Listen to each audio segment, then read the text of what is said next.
When I first started this channel, I didn't really know what I wanted to do. I reviewed a bunch of bad cartoons, and I guess I did okay. Those bad videos certainly were something that allowed me to grow as a creator and a critic. It took the Bubsy review to know I needed a new microphone. It took the Rhapsody Street Kids review to know I needed to get a new editing software. And it took the Kid and Play review to know I needed to make my videos longer and elaborate on my points, which is something I'm still working on. I have a lot more articulation in my points now, and that's something that's very important to this video in particular. I mean, with something like Spongebob, it doesn't seem like a show that's worth a deep dive at first glance, and maybe to you it isn't. I say that's hogwash, however. Any show can be given a deep dive and an in-depth analysis to see why and where it shines, and why and where it doesn't. Just because a show is a pure comedy, that doesn't mean that any criticisms you may have of it are meaningless. And for my own videos, I have to wonder why this is the point where my motives come into question. I've been doing this for 2 years and have been getting better along the way. If nothing else, criticism helps my writing skills develop, which would be important for someone who is an aspiring writer. This video is something I needed to make, because I have a larger project coming up, and there's going to be an elephant in the room of that video if I don't address something in this video. I will probably have to address it in the comments of my next video if I don't make an entirely new video before explaining my thoughts. You've probably seen the title, and if you've seen my past videos, you know this is something I've talked about before. Not at length, and not in depth, but that's why I'm making this video. One of the entries on my unpopular opinions list was that I think SpongeBob Season 12 is awful. Not middle of the road, not bad, not worse than I expected. Season 12 is awful. It is my least favorite season of the entire show. I would rather watch Seasons 6 and 7 back to back than watch Season 12 again. That's right, Seasons 6 and 7. Most people's least favorites. It's honestly the first DVD I've ever bought where I thought I wasted my money. The season is that bad. I mean, the season DVD is already garbage when you remember that it doesn't come with all the episodes. And then you remember that the ones it does come with are some of the worst episodes of a children's cartoon you've ever seen. And I'm having a hard time judging whether the second half of Season 9 was because of or in spite of Hillenburg's return. I mean, when he came back, the show's episodes were decent. A lot of them were clever or funny or just incredibly well-written stories. Every now and then there'd be a dud, but overall, I thought when he first came back, the episodes started to increase in quality. If you don't know, the show was getting very stale prior to his return. The show wasn't bad anymore at that point. It had certainly been a lot better than Seasons 6 and 7, but in general, it wasn't anything to write home about. Pretty much every episode around this time is boring. Very few attempts at jokes. Not that the jokes they told weren't funny, but that they didn't even try to tell any jokes. It was clear there had to be something to breathe new life into the show if it was going to reach the highs of the first 3 seasons. And while the second half of Season 9 wasn't as good as the original 3 seasons, they certainly tried. And a select few episodes from that period of time were certainly up there with the classic episodes. However, just because Hillenburg returned, that doesn't mean that he was the cause of the show's success. Maybe the writers they had that season gelled better than the teams of previous writers. One change that was immediately notable was the change in the amount of writers. In most episodes, you'd see a whole list of names in the credits as writers. However, most episodes after Hillenburg's return only had 1 writer, maybe 2. It speaks to the focus of the show shifting. A lot more episodes focused on the humor aspect than the story, but post-Season 9, it seems that the verbal humor the show was once known for was an afterthought. And yeah, I suppose talking about this in detail does seem kinda superfluous. After all, I can limit myself unlike this show. I know when to stop, but apparently Nickelodeon can't stop airing SpongeBob because that's all that gets views. And I suppose if you want it to be proportionate to how much it actually gets aired and the fact that it's been going on longer than I've been alive, I should be talking a lot more about this show than I do. But there's one reason I don't. I try not to talk about topics the same way everyone else does. People have talked to death about SpongeBob's decline back when it happened, and people talked to death about its resurgence back when it happened. But people who have kept up with the show still think that it's the same quality it was, and people that haven't just seem to assume that everything past the first 3 seasons is garbage, which are opinions where I'm having a harder and harder time choosing a worse one. I mean, on one hand, you have people unwilling to see the show's flaws, and on the other hand, you have people willing to generalize almost 2 decades worth of material they haven't seen in the first place. And I'm not even touching where Hillenburg's death factors into all this, not just because it would be disrespectful to speculate on things like that, but because the only season he wasn't alive for the making of was 13, which has just started airing episodes. I suppose I should talk about some problems I have with the season.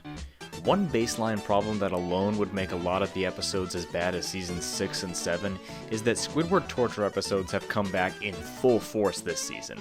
Pineapple RV, Insecurity Guards, Jolly Lodgers, I could go on and on. I mean, you don't need me to tell you why this is bad, do you? Squidward getting the life beaten out of him isn't funny if you don't make him the bad guy. When he doesn't do something wrong, it's not really funny to see him get hurt or tormented. This season adds that extra dimension to the whole torture thing. Because not only is Squidward annoyed, but so am I. That's a special way to get on my bad side, and this season takes great pains to do it. I mean, it's such a common theme, it's honestly amazing to see how often it's done. Even season 7 didn't go this over the top with the amount of torture Squidward receives. I think what makes it worse here is that back in the first era, where the show was bad, Squidward torture episodes seemed to be a symptom of misunderstanding. They knew just enough of what made the first 3 seasons special to screw it up. In season 12 though, it seems almost intentional, like they were trying to torture a single character as much as possible because that was the only intrinsic factor they thought made something funny. And it's not.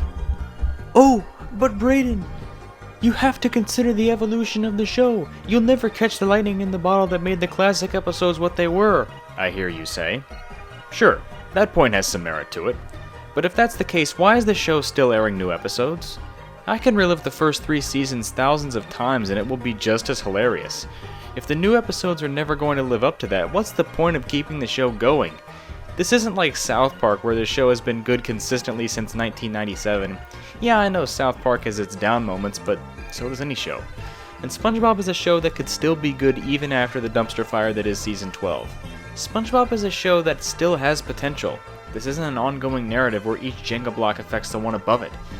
Each episode is its own self-contained bubble, and whether or not it's good or bad, that doesn't affect the perception of the one next to it, and the quality of other shows doesn't affect it either. If you plop elements of one show in SpongeBob, that doesn't always mean they'll work. Which leads me to my next point, and that is that the show has clearly turned into a Ren and Stimpy clone. This is the exact reason I don't watch SpongeBob. If I wanted to watch Ren and Stimpy, I'd pop in my Ren and Stimpy DVDs. Barring that, if I wanted to watch something that badly attempted to rip off Ren and Stimpy, I'd watch Cow and Chicken. Actually, even Schnookums and Me would be better. From what I understand, Bob Camp was the character designer for a number of episodes in season 12, and Vincent Waller is also the showrunner. And I understand there are certain aspects of your work that are just your style that you can't help but leak into your other work. And that's fine. No, what makes me question this is that it seems the entire show has changed its course into wanting to tell the same jokes over and over. If you like the clever and witty dialogue of the first 3 seasons, well boy do I have some news for you.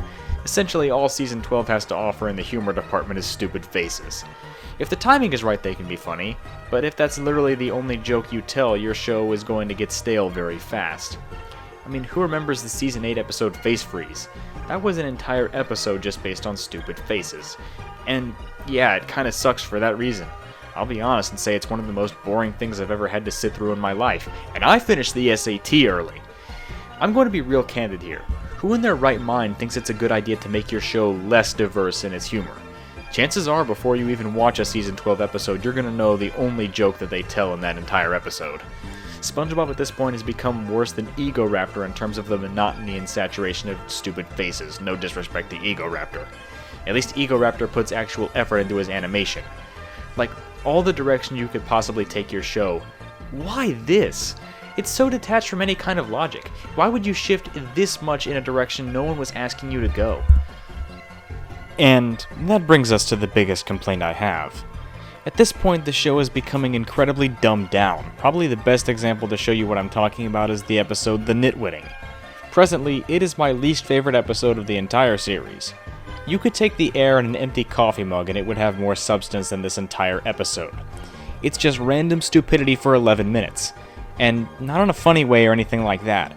They go to great lengths to make Patrick look so brain dead to the point of mental retardation.